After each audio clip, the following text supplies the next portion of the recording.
Chris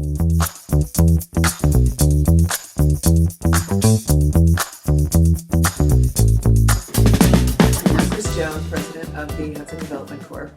And this is Alex Petraglia, president of the Hudson Business Coalition. And we're teamed up on this effort. So it came to us last year. We did a series of 3 roundtables, which were informal kind of get-togethers upstairs in our office with business people to talk about the climate of business in Hudson, what's a problem, what's doing well, what we'd like to do better at. And the first one was a rousing success. The second one was also really informative and was less well attended, and the third one was an interesting other group of people who hadn't been to the other 2. So we had an experience with a different way to do this, and we started out just talking about business, and we had a little bit of an agenda. This year we want to focus on an opening speaker of some kind that has to do with business in Hudson, and the title of this roundtable series is Let's Talk Business. And then there's a subhead, which today is retail. So it could be hospitality, it will be hospitality, it will be tourism, it will be arts and culture, and it will be the things that drive the business in Hudson. So we'll try to find speakers in each of these categories. We hope to do one a month, 9 to whenever you can stay till, and they'll shift locations. They may not always be in the chamber. We might find another location depending on who the speaker is. And Alex and I teamed up on this because I reached out to him to see about his list of businesses, and he said back to me what he's going to tell you, and we think this is a great collaboration. So. Yeah, just that our board had been working on something similar for the last couple months, and it really was an excellent opportunity to once again team up with HDC to hold this series of roundtables like Chris had said. So I think it's great that we'll be doing them on different industries. I think it's great that we'll bring out a lot of different members from the community to hear from these speakers, and then not only that, ask some questions, and then sort of open the floor up for a roundtable discussion. So thank you for being here, and introduce Richard. Yeah, so we are going to be recording these so that they will be accessible afterwards if you want to review them or go back to them, or somebody who can't be here can see them.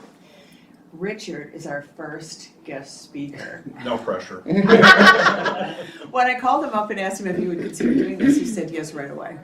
So that was like thrilling to me.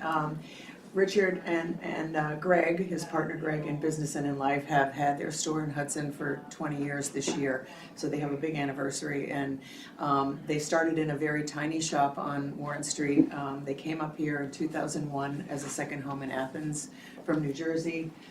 Greg had a booming home furnishings business in Hoboken, and Richard was a Citibank finance guy.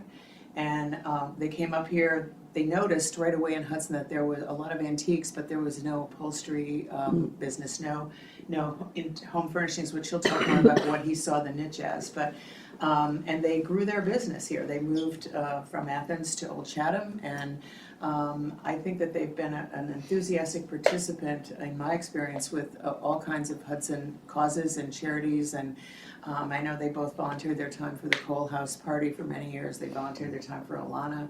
I asked them to design a 1960s theme for an Alana summer party, and they came through. So they're very community-minded and very in touch with what we love about what we do here. So, Richard. Okay. You can. Alex, do you need me to stand, or can I Do you sit? want to stand at the podium, or would you be more comfortable sitting up front? Either one is fine. Whatever is No, gonna. All right, so I can stand at the podium. So, as Chris said, I'm Richard Bodin. My husband Greg Feller and I started Hudson Home in 2004. A little bit about the origins of the business. As Chris mentioned, Greg had his design practice down in Hoboken, and it had kind of grown to the point where he was doing a lot of administrative and not a lot of creative, which he didn't like. And I had gotten promoted into a position doing compliance at Citibank, which I absolutely hated. I've always sort of been a voyeuristic, wannabe creative, starting with studying printing and graphic arts in high school and going to RIT. And I was consistently shocked at the treatment that Greg and other designers we knew would receive when they would go into showrooms at the D&D. You would walk in, and lucky if you could get someone to acknowledge you, they might give you a bad photocopy or fax you a picture of the $25,000 armoire you were supposed to try and sell to a client. So that sort of planted the kernel of a seed. I left Citi in January of '04. I spent the first half of that year working with my friend John, doing contracting work. That was sort of our first idea. And renovated a couple of kitchens with him, and my back told me that probably was not a good career choice. And we decided to go to the High Point furniture market. So we did, and sort of got this idea that I was looking at the way Greg was buying things for his clients, and I thought, I wonder if it would be better if he bought from fewer sources but had deeper relationships. And where might we be able to do that?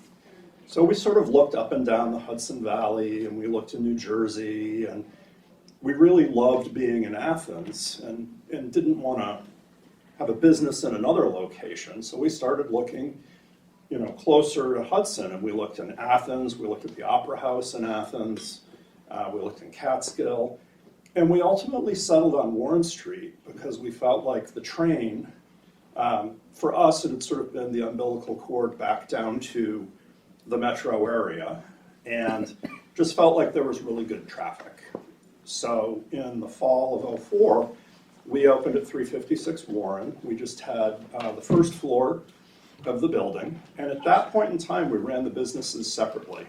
We wanted to keep the design separate from the retail because part of the customer base we wanted to reach was other interior designers. And we felt like if the design was closely meshed with the retail, designers might find that threatening. They might think that they were shopping with a competitor. So that was one of the first misconceptions I learned about. And as the business evolved and we were spending more and more time here, we made the decision to permanently relocate the design business up to Hudson. And that was a somewhat difficult decision to make, but ultimately has worked out very well. And part of what benefited us in that process was the design business kind of gave us our safety net. I think we had been a little overly optimistic in terms of the amount of traffic that would come through the showroom. Certainly very busy on the weekends, but Monday through Friday could be kind of crickets until we developed some critical mass. The other thing that we learned very quickly is that all the furniture we were selling was going back down to New York. We thought everything was going to be delivering up here. So we had a warehouse up in Albany, had a good delivery network set up, and we kind of had to scramble to adapt to do the deliveries in New York. The first service we used was an unmitigated failure when they tried to deliver to the Rockefeller Apartments, which is a pretty strict landmark building in Midtown. They tried to deliver at 10 o'clock at night. And they couldn't understand why they would not let them deliver furniture at 10 o'clock at night. And they called us up very angry, and we were sort of incredulous and learned that if you're going to work with somebody who isn't used to doing deliveries in New York, you sort of need to bring them up to speed on what the world of New York deliveries looks like. And we ultimately ended up partnering with a warehouse in New Jersey. So that's sort of been a recurring theme for us, is going out with an idea and keeping your eyes open and adapting as you need to adapt. The other thing that happened with Greg up here more is he was having more interaction with retail customers in the showroom, and whereas his practice, he had done a lot of brownstones, but he was also doing a lot of contract work, hospitality, and retail store design. And when the financial crisis hit, the retail store design, the bottom fell out on that. And we really had to pivot the business, and we're fortunate that we had made inroads and connections with residential design clients and people that were in a position to say, hey, wait a minute, real estate has tanked. I'm still okay. I can afford to buy something at a good price now. Let's renovate it. And that's kind of what carried us through that very difficult time. That and Mike Bucci also told us we couldn't afford to go out of business. So he's like, okay, well, we're in this for real. We've got to make it work. And we did. The other thing that we did early on that I think has been key to our surviving as long as we have is we partnered with Bank of Greene County. And during the financial crisis, I learned very quickly the difference between being with a big bank and being with a local bank. And I had friends that were with Chase and with Citi and Bank of America. They were having their lines of credit called, they were having their loans called, they were having to, if they had equities to sell, they were having to sell stock to make calls on their loans and losing money, just adding insult to injury. I called up Bank of Greene County and they said, what can we do to help you get through this? We don't want your inventory. So they actually increased our line of credit. So we had the cash flow that we needed to be able to get through. Wow. Cool. And they also put us in touch with Martha Lane at CEDC. That was very, very helpful. And Steve Saland was our state senator, and he had, we were put in touch with him. He had provided some training money for us to allow us to send. We had a candidate working for us that we wanted to really bring up to speed using AutoCAD. And the training was about $5,000, and he was able to get us a $3,500 grant. So little connections like that have kind of been key for us all along the way, and have really made a big difference for us. I would say the biggest challenge that we've faced all along has been staffing. I don't know that anybody in any business today would say they're having an easy time with staffing, but it was and has continued to be challenging to find people. Part of how we've solved that is by hiring young people, hiring high school kids, and having them work for us. And if you hire a high school girl, they're organized and detail-oriented. Pretty much from the get-go. If you hire a high school boy, you really have to watch what they're doing until they're about 18 or 19. But we've had a number of high school students that have worked for us that have gone on to successful careers working for top AD 100 designers, and that's something we're very proud of. If there's an opportunity in that, I think the Business Coalition and the local government could help businesses find young people that are interested in pursuing careers, no matter what that is. I don't think you need someone who knows that they want to be a designer when they're 16. I think when you're 16, you just need to learn how to take direction from people who aren't your parents or your teachers. You need to learn how to talk to people, and you need to understand what it means to have a job and have responsibilities. And not everybody that we've hired has stayed with us, but it's been, for the most part, a very positive experience. And it's also helped to break down some of the barriers that I think still exist between the long-term community and the newer arrivals. I mean, I've lived up here for almost 24 years. I'm still not local. I probably never will be local. That's, that is what it is. But I just think the world is so divided right now that anything that we can do to help break down barriers like that is a positive. in the beginning, some of the things that we found difficult, to me, seemed like things that could be pretty easily solved. It took us almost 2 years to figure out the parking regulations in Hudson. The sign, when you came in on 23, about 2/3 of the letters were missing from the sign. That sort of seemed like if there was some way to send a welcome to new businesses, like, here's why you're getting tickets for not doing the alternate side parking that isn't really very well marked. Here are the parking lots that you can park in for more than 2 hours. If you own a business, you can get a permit for $125 a year to park in one of the municipal lots. How does this mysterious trash pickup work? Snow removal. Snow removal was big, and I think continues to be big.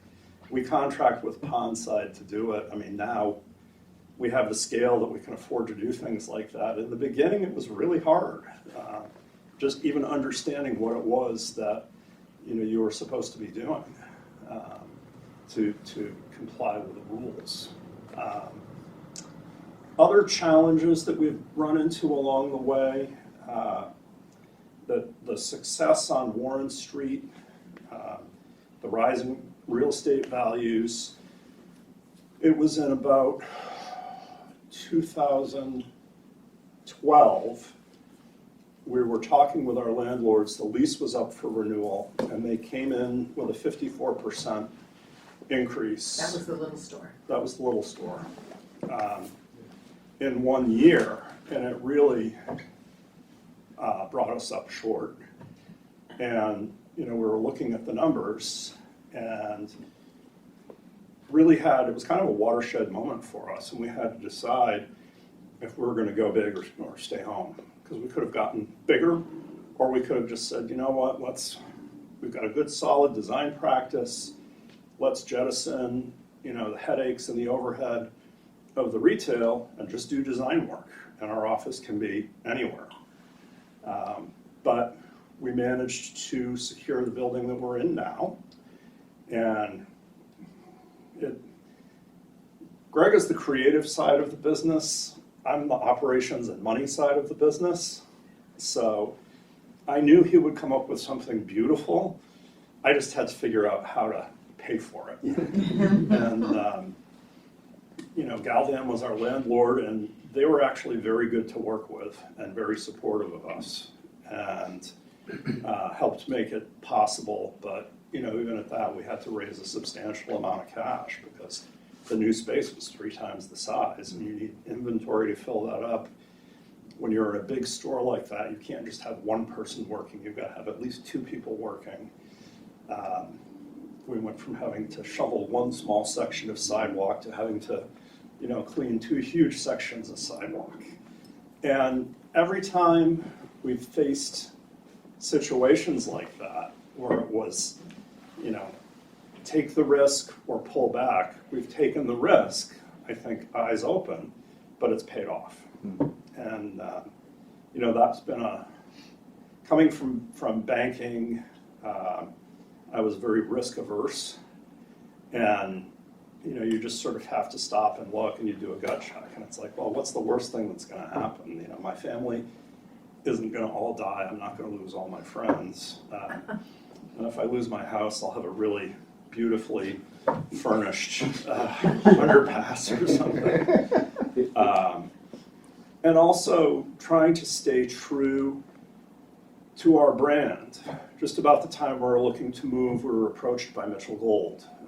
They wanted us to begin carrying their product. And it was intriguing because they had a nice offering, but it was we were with Hickory Chair, and Mitchell Gold is sort of at the starting level that Hickory's at.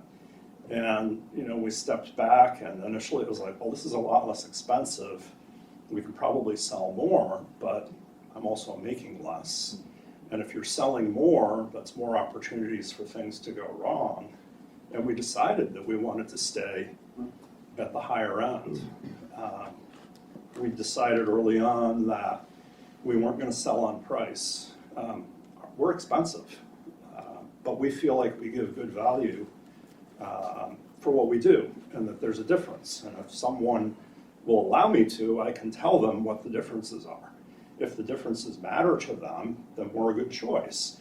If the differences don't matter to them, then maybe somebody else is a better choice. Trying to know what lane you're in, like who is your customer, and not trying to be all things to all people. In the beginning, it was very tempting, to, yes, I have this $15 plate and I can order it in 25 different colors, and you want to buy one in green, and I can special order that for you, but does it really make sense to do that? No, it doesn't. And sometimes you're better off saying, you know what, go down to Lily and Lou. Melinda has really great stuff down there, and you can, or go over to Finch and see what they have. Or I think we need to be better at getting out and knowing what our fellow merchants have, because I think we can all cross-sell each other. And maybe I'm not making the sale today, but hopefully that's a positive experience. And at least it's keeping people in Hudson and, not on Amazon or going to a strip mall to buy things. We've sort of, Greg and I have battled back and forth on online selling. I'm not a big fan of selling online. I've kind of dug my heels in because I'm the one who's going to have to figure out how to do fulfillment and handle returns, and you never have the right size box. I think part of what makes us special is being in the store. And I think that's what independent retailers can offer. And you need to sell that experience and celebrate it. Celebrate it, talk to your customers when they come in. Even if you're just telling them a restaurant to go to or something interesting that's happening in town, they're not going to get that on Amazon.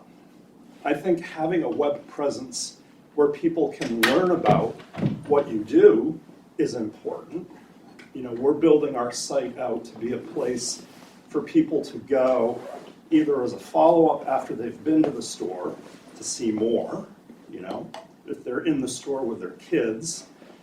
10-year-old kids love shopping for furniture. Or for people when they're doing research. I do a lot of research online. And if you have an idea or you see something and it can start a conversation, Hudson is different because it's a destination in and of itself. If you're in a plaza, if we were in a shopping plaza, then someone's coming in looking for furniture. Most people who come through our store, they're not looking for furniture. They're looking to see the interesting shops that are in Hudson. Maybe they'll be interested in something that they see and it will develop into something else. But I think, that's something that I try and be mindful of. Just making connections with people and wanting people to feel like Hudson is a nice, friendly, interesting place to come and to shop. The only other thing that I would say in terms of looking back at our business, now Greg and I are at the point where someday maybe we'll retire, and just being realistic about whether are you creating a business or are you creating a job. If you're creating a job, that's fine, but when you go to retire, you're going to sort of turn the sign to say closed, and then you're going to go off. How much of your business is you? And that's a good thing, but you also need to figure out if you want to be able to sell it someday, what are you selling? Are you selling a unique product mix? Are you selling methods of doing business? If you own your building, that's a positive thing, but not everybody owns their building. So that's kind of our focus now, is formalizing everything that we've learned in 20 years so that if somebody else wants to come along, either a staff member or someone from the outside at some point down the road, we've got a story to tell and we've got, something of value. for people to move forward with. And I think that Hudson has a good story to tell. I think we do a pretty good job of telling it, but I also think that there is some siloed information, and the silos need to be broken down so people know how to get at what it is that they're looking to get at. The last story I will share is something that I think really helped us in the beginning, and that was Hickory Chair recognized that the traditional furniture model of the big box store, 25,000 square feet, was dying. And the boutique retailers were where their future business lay, boutique retailers and designers. So they identified 12 of their dealers that were doing well. We had been their top growth dealer the first 3 years we were open, not total volume, but in terms of expansion. And we were from all different parts of the country. Nobody was a competitor of anybody else.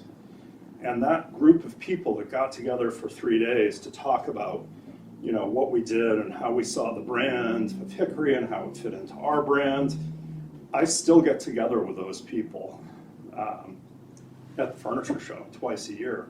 And if I'm having a problem, it's somebody that I can pick up the phone, and they're in the same business I am. And I've got an employee that's asking for this. I've got this situation with a customer.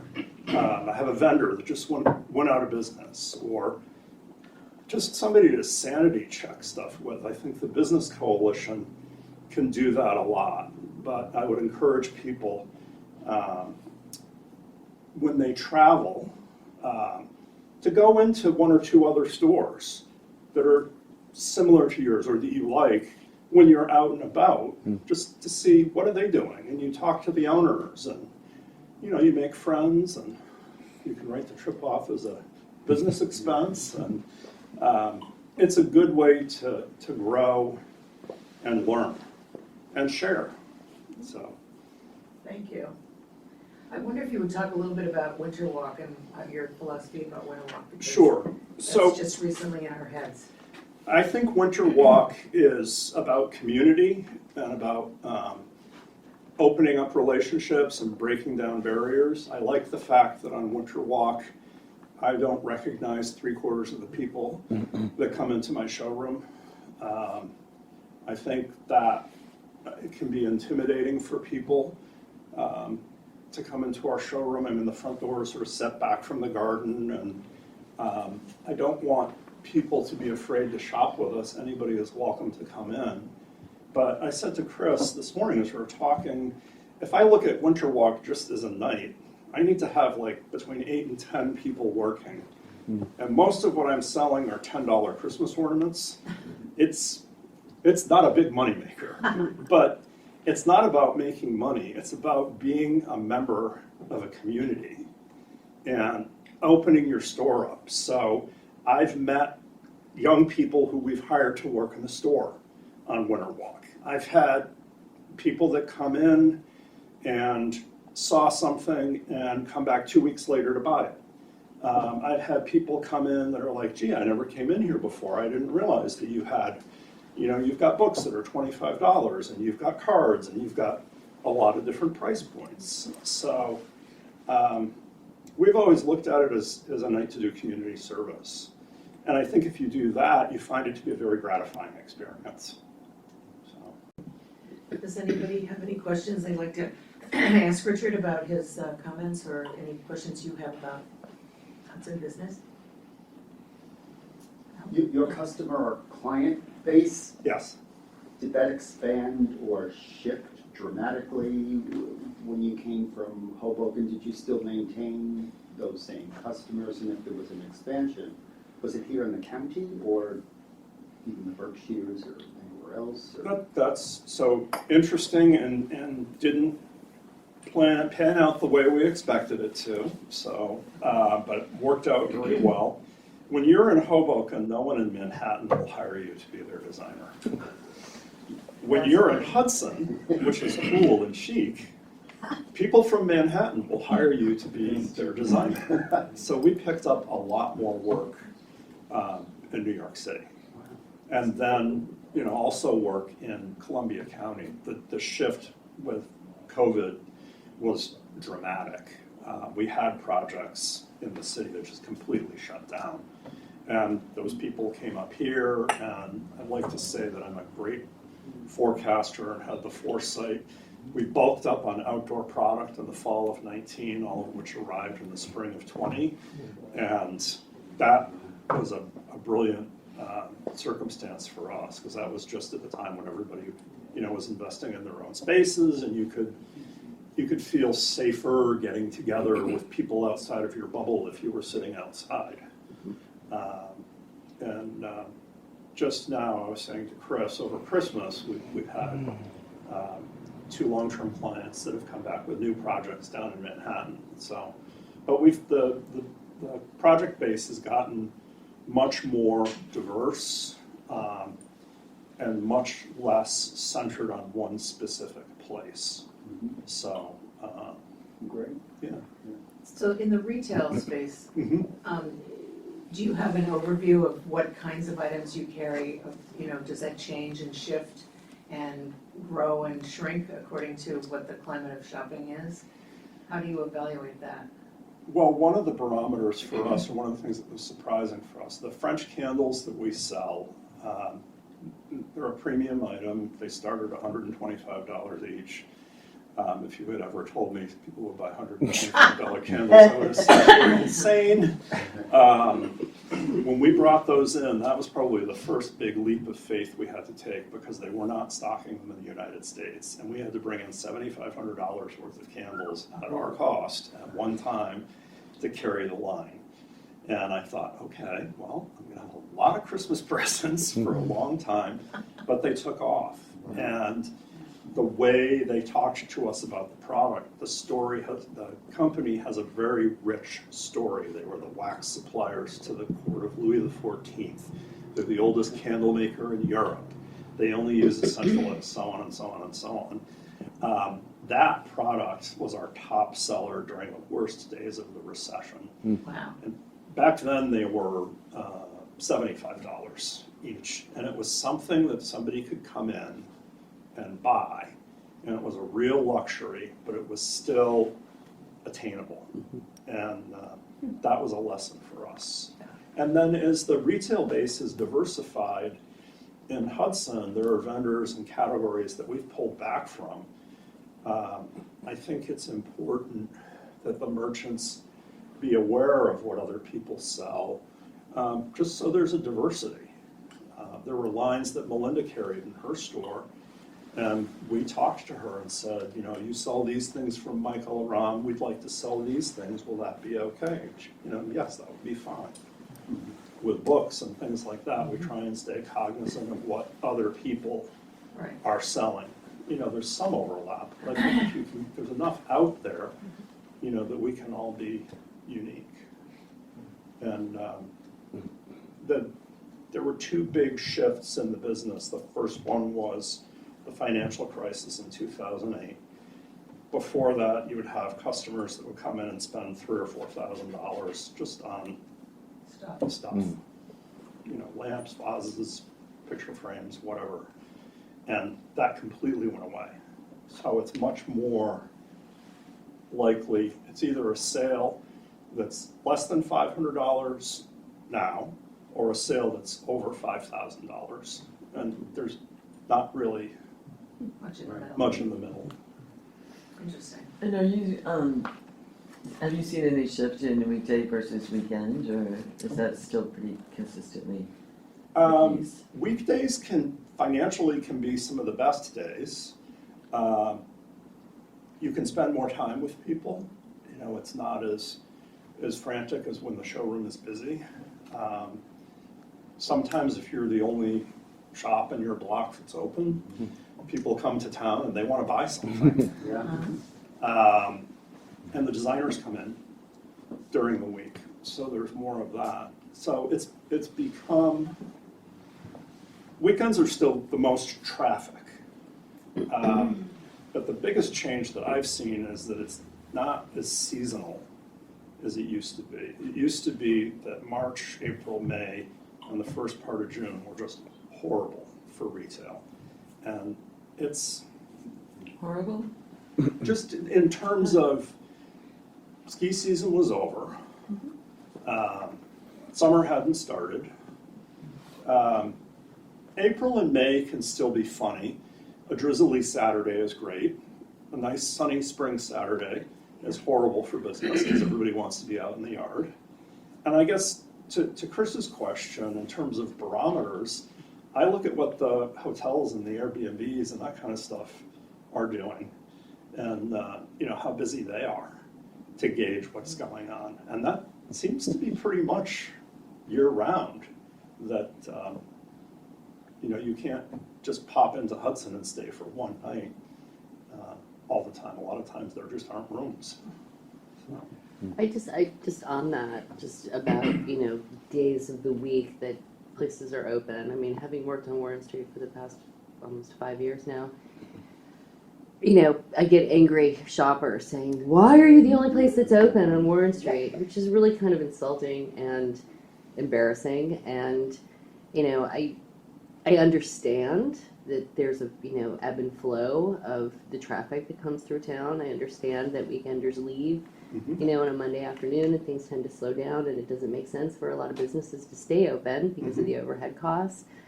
But I'm just also wondering if there's some way that, as a community, we can try to, combat that hostility, and support one another more, because I don't think it's a good thing if one shop is open and the others aren't. And I understand, maybe, I don't know what the answer is. And I don't know that, obviously we probably couldn't share staff or anything like that, but I mean, there's got to be a way to try to just perpetuate it on those days that, I think people walk away from here and they're like, oh, I'm never going back to Hudson. Nothing was open. Right. So I'm just something to think about. I mean, I definitely don't have the answer to it, but. We've, so I think it's been 2 years now, we use,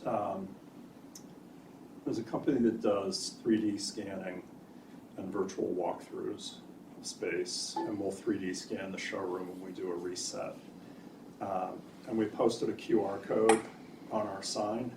Last summer, we had horrific problems with staffing, and we were pretty much only open Friday, Saturday, Sunday, Monday. We had a huge project out on the Cape and another one on Martha's Vineyard, and it had come down to,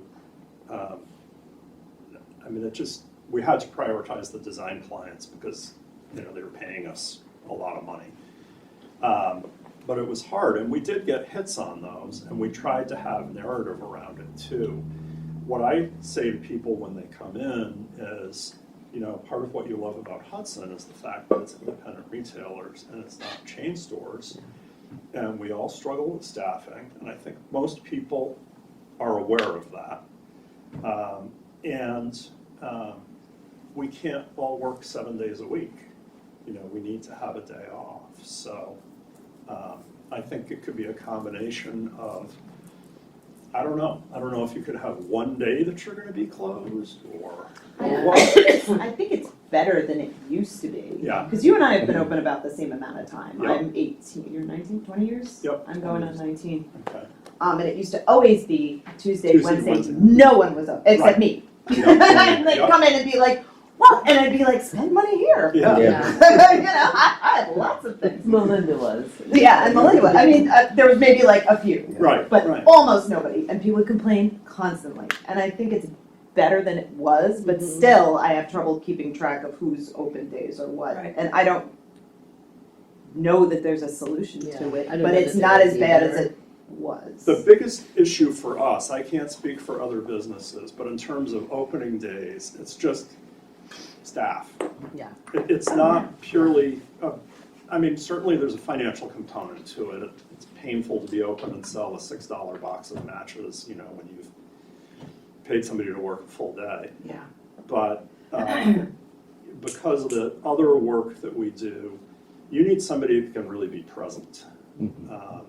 During the pandemic, we did different things. At the beginning, when we first were reopening, we did only by appointment. Right, then which on is a certain- great suggestion. And on certain days, we would have a sign up on the door that just said, please call for assistance. And I might say, oh, hey, yeah, I've got a conference call, but I'm going to be done at 2. Can you come back at 2? Or, and that helps. But I think the building bridges for finding shop sitters, I mean, maybe that's something we could do collaboratively. Yeah. Is you have, because we all have things that come up at the last minute too. I mean, what if you get COVID, or you just need somebody that, like a substitute shopkeeper or something. Well, and I think too, it's keeping your website and other places up to date with Right. when you are or aren't. Because a lot during COVID, people would come in and be like, I came from where the hell ever, 2 Yep. hours away to go to the neighbor 3 doors down. I'd be like, where are they? I don't know where they are. Yeah. It's like your fault. I think so. Yeah, I'm, So Well, Rebecca of Little Pickles, the owner of Little Pickles, who has a store in Rhinebeck and also is opened on Warren Street, Right, huh? she was hoping to be here today, but she shared with me in a conversation that she's open every day because it costs her money to pay those people, but it makes itself up at the end of the year. Because she said if people don't know when you're open, they go to Walmart for a gift, or they say I have to buy a kid's toy, or she said I want them to think I'm here whenever they need a gift or a toy or something, I'm open. And she said it does mean that the people that work for me have to really understand my store. They have to understand the buyer and who's coming in for a toy and how to recommend. Right. So that's a sophisticated staffing situation. She said I might not make any money on those 2 days in certain months of the year when my store's open and they're not shopping. But in December, October, November, it compensates. So that's a fact of doing business. We had a client that came in early on and we sold these sets of 4, rocks glasses, like a nice glass that you'd have a, glass of scotch in. And we've done 4 homes for them. We did an apartment in Manhattan, a place in Great Barrington, another apartment in Manhattan, and a ground up, it was a 7,000 square foot new build that we installed last September. So you don't know who it's going to be or who people know.